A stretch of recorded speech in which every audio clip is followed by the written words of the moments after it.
The headline on the front page of the Daily Nation today reads, "Pulling apart the trouble with NASA." There are those who say that the kind of divisions within NASA as a coalition have contributed to the kind of weakened parliament that we are having today.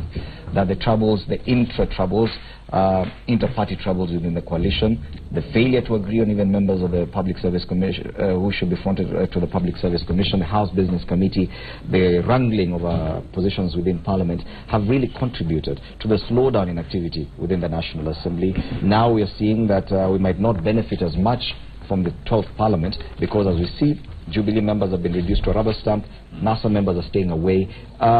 Don't you agree that yes, if this continues any longer, we will be talking about these same things 6 months down the line, that still nothing is happening in the... Let me first be on record by stating that NASA, there is no division within NASA's top leadership. There is completely no division. Of course, there could be divergent views, you know, among the principals in regard to House leadership and everything, but there is no division whatsoever. The People's President, His Excellency Raila Odinga, has no division, has no, you know, any personal interest in regard to what, you know, happens within the coalition. All interests that are vested or that the four people hold are for the interest of this country. So there is nothing whatsoever that has divided us, and this headline is misleading completely. But having said that, I agree with you that there is a bit of a challenge in regard to the operations of this current parliament, and in all honesty, in both coalitions, there is a bit of a challenge. What we lack in our leadership now as NASA is a direct leadership. You know, we are having different authorities. In the House? No, within our coalition. Exactly. That every person feels. You know, there are people who are now thinking about 2022. There are others who feel like, no, we need to solve this stalemate right now. So those are the things that we are actually For example, facing. do you think if at all these four principals would go their separate ways, that it would actually help ODM members, KNC members, ANC, Ford Kenya members to actually perform better in the National Assembly? Instead of staying, trying to put something together that's not really working? The thing is not really about the thing not working. Upon us solving the stalemate that we are facing right now in regard to the House leadership and everything will be working. But again, going different ways will even affect Kenyans more. And I think that is what Jubilee wants. They want people to get divided, they want members of the ODM to go their way, you know, Wiper to go their way. But that might not really be of great help.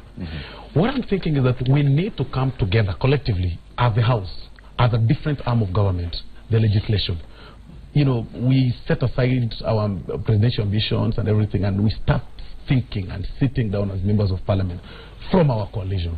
And then we urge our members, our colleagues from the Jubilee wing, to also sit down and think by themselves, not really getting orders from State House and, you know, being told you need to do this. They actually receive, they get messages from State House, from His Excellency the President. You also get messages. They do that. We don't do that. There is a challenge with these guys. If you come to our PG, you'll see a clear difference from what happens in State House. If you come to our PG, you'll see a debate. You will see people engaging. You'll actually see people agreeing and disagreeing. That does not happen in the Jubilee wing. My colleagues from the Jubilee side always tell me they are called to State House.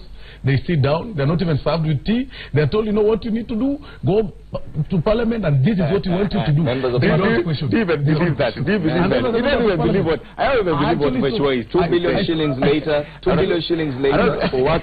For less than a month, they're still complaining about... You know, I told Meshwa. You must agree as well, that the fact that Jubilee parliamentary group meetings are conducted in a very different way. You know, you are... Especially when you're hosting them at State House. Listen, that's the seat of the head of state. Exactly. So you cannot raise your hand and say... Who's the head of the party? Really, who's the head of the party? You know, it has a leader. It has a leader. And if the president says, I want them here, they have to toe the line. He's the leader of the party. So, but what I'm trying to, you know, to again deconstruct what Mheshimiwa is saying is that they are putting as if their wars within NASA are started by Jubilee. Jubilee are not going, and I repeat here again, Mheshimiwa, Jubilee are not there to make your work easier. They have an agenda. And if you are not in-house. Including they will run their agenda, and it will run full cycle. In 2013, you know, they came out, oh, tyranny of numbers. And guess what? Now there are more. Now there are more. All right? Now there are more. All right? They are actually heading to a supermajority. And who must you know, it is not them who elected themselves in office. They were elected by the people. Now, our parliament and our laws and our constitution provides an office for the minority. NASA, they have to realize that there are minorities in the House and they have a role to play. And they must play it, you know, the best way they know how. Now, when you come and say that NASA is, Jubilees is instigating this, Indimuli, was it you yesterday? You were here with a very good friend of mine called Barack Muluka. You need to listen to Barack Muluka very well, all right? And from where I'm seated, I told you this was an accident looking for a place to happen. It has found a place, all right? What is happening here, and I'm sorry to say, I don't think you can heal this division, because these three gentlemen, they may not come allowed to say it. Kalonzo has said the swearing in was illegal. All right? That is not coming from Jubilee. What is happening is that they have woken up to a realization that they were played. All right? They realize, guess what? It is not as, or it is not what we thought it was. Guys, we have played. We have been played.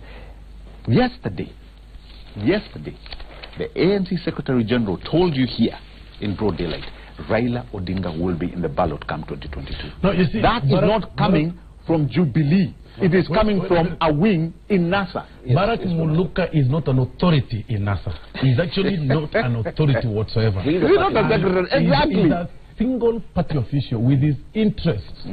And actually, what has been going around that is a Jubilee mall, and I'm believing that. I mean, no, so can we say he's speaking? He's not here to defend himself. Can we say he's speaking on behalf of his party boss? This is the true fact. The true fact here is he's using very funny words, bitter words, to probably entice the National Coalition to a sitting and discuss about 2022. And that probably could be their strategy as ANC. We shouldn't be discussing about 2022 if we've not solved our problems as of now. And I think it's wrong for Jubilee to use that one, you know, for their benefit, you know, to just show divisions in the National Coalition, which does not exist. But having said that, there are a lot of things that we need to be very clear upon here. That as of now, we've got political questions and legal questions to be asked in regard to the board leadership, the executive, and the legislation. Where on earth do you see a president calling a majority leader to guide him on what to tell his side of majority members? House business has got house leadership. If I'm called upon by the Honorable John Buddy for a meeting, I'll understand that the meeting is about, you know, anything to do within Parliament. If I'm called upon by His Excellency Raila Odinga, I'll understand probably it's a political statement. But now, here on the Jubilee, they are called upon before any House sitting. Like, if you're going to Parliament at 8:30, they should be in State House at 6 a.m. in the morning. I mean, really, where are we taking our independence? We cannot debate. I actually sat with my colleague. I sat with my colleague in Parliament. I sat with one of my colleagues that I don't want to mention during the debate of the CS before we walked out. I sat with her and I was like, you know, I want to raise issue on part of the nominees. Then she was like, no, I don't want to sit near you. I'll be seen from State House. I mean, what is this? I don't want to be seen in State House. Gentlemen, of course, what's happening in Parliament is very interesting going forward. The headline on the front page of the Daily Nation reads, pulling apart the trouble with NASA. And this is said to also be contributing to some of the failure or weakening of the proceedings within the National Assembly. Gentlemen, let's hold that conversation there for now. Of course, it will continue. Kenyans are already bitter with the fact that members of Parliament have only worked for less than a month and collectively earned more than 2 billion shillings, yet not much is being done from that front. Something else that's making headlines is coming from beyond our borders. It features on both front pages of the dailies this morning, and it's on the top strips of both dailies. What's happening in South Africa with the resignation of Jacob Zuma? What's happening in Ethiopia with the resignation of Haile Mariam Desalegn? What's happening in Zimbabwe following the demise of Morgan Tsvangirai? What happened in Zimbabwe a few months ago in November with the resignation of Robert Mugabe? Politically, a lot is happening. It's been captured very aptly on the cartoon on page 14 of the Daily Nation this morning, and I think that's a very apt description of what's happening, yes. Of the mushrooming African greasy polls, the fact that leaders in Africa, for the very first time, there appears to be a wave, leaders are being forced to quit office without use of force. True. Starting November, one of the, probably the longest serving head of state was forced to resign. That was unlikely. In fact, I think very many Zimbabweans were shocked that it could actually happen, that Robert Mugabe could say, I resign. In South Africa, it's not something new. The system allows for it. This is not the first time. But yes, Jacob Zuma, after 9 years, saying I resign. But very shocking. Ethiopia, the Prime Minister saying, yes, I quit. Now, it appears like a trend, and it's catching on. Of course, there are those who will ask, who's next? Just like what happened in the Arab Spring, it started as a simple wave. People ignored it, and it swept across the entire Arabic nations. Now, should we ignore what's happening in Africa, that we can see actually 3, 4 leaders resigning in a span of 4 months? Fred, there are 2 things that probably I'd like to say when it comes to this. With information, you see, Africa is no longer what it used to be many years back then. We saw, something that has never been seen, starting with Yahya Jammeh. When Yahya Jammeh, was defeated by Adama Barrow, he first of all, conceded, and then thereafter came up, said, a few things, but eventually he left, and he was given solace in another country. And that happened, it was a bloodless change of power, which was good. The same thing was witnessed in Zimbabwe.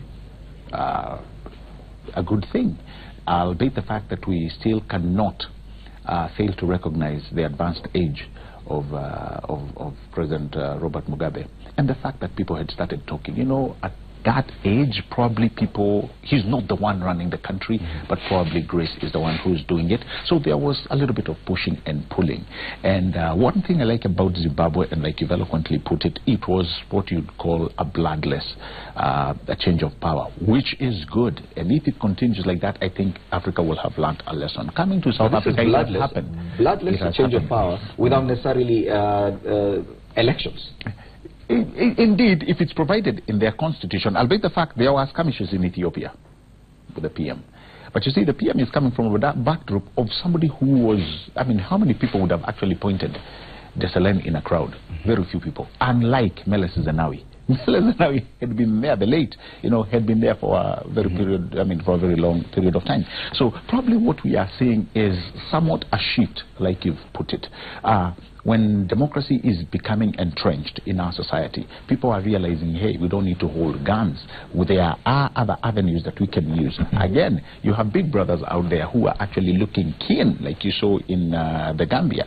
So many people are looking in to see what issues or what pointers can we give. Can we, how can we hold them to ensure that there is a transition, albeit peaceful? So when you come to, a place like ANC, Jacob Zuma, I think it was expected, honestly, when the issues started rising. And by the way, Ramaphosa is not also sitting pretty. You saw the EPF party, they've started saying, you know what, we have you on our side, because there are so many things that you've done contrary. You have almost been, but don't you think like very one of the... When Osoro, that in all these 3, there are no elections held. In Zimbabwe, yes, elections were expected in a few months, but they decided no, step down. It's much easier. In South Africa, the same. Elections are expected sometime next year, but they could not wait for that. Step down. Even though it is within the ANC mandate, so it is nothing illegal. But they still have elections. There's still provisions for elections. In Zimbabwe, in Ethiopia as well, we're not seeing any elections. It's someone just saying, I quit. Don't you think that that's a wave that we should not ignore? Okay. First, let me take the opportunity to send my condolences to the family of the late Mugan Changirai, probably, and some of his friends and relatives could be watching us. And I think it's necessary for us to mourn with them at this time, because he was a statesman, as I hear and as I read in the books. He tried at least to pull a lion down, which was a bit hard for him, but at least he tried. So may he rest in peace. But then on the issue of leaders quitting in Africa, it's actually a miracle from the perspective of Kenyans when it's viewed in Kenya, because in Kenya, that's a miracle. Our democracy is a bit down, and that's why we find that one as challenging. And I mean, it's happening because in Kenya we cannot have that one as a provision in law. We still very back in terms of having political strength, party strength. We keep on changing parties. Today we are Jubilee or NASA. In 2022 you will hear another political party. These countries, for instance, if we start with South Africa has grown, you know, within its political, I mean, in regard to its political strength. You look at the ANC, it's a party that has formed serious strength. Moi tried to grow KANU, but it was very hard for him when, time was catching up with him and they had to leave power. So a lot of things that are happening outside might not really, you know, to us Kenyans, they appear as miracles because our legal structures, our political strength is a bit low. That is not a miracle in South Africa. Dabonbeki did the same, and it's not a miracle in Zuma, but you've even seen openly, you know, the young man is called Malema, you know, and other opposition leaders in parliament openly telling off the president. That cannot happen in Kenya. If you do that, you'll be in another flight to Canada. So those are the things that you know, flight to Canada. So why does he say things? Do you remember the president, the time he tried talking to parliament to Canada? Now we don't.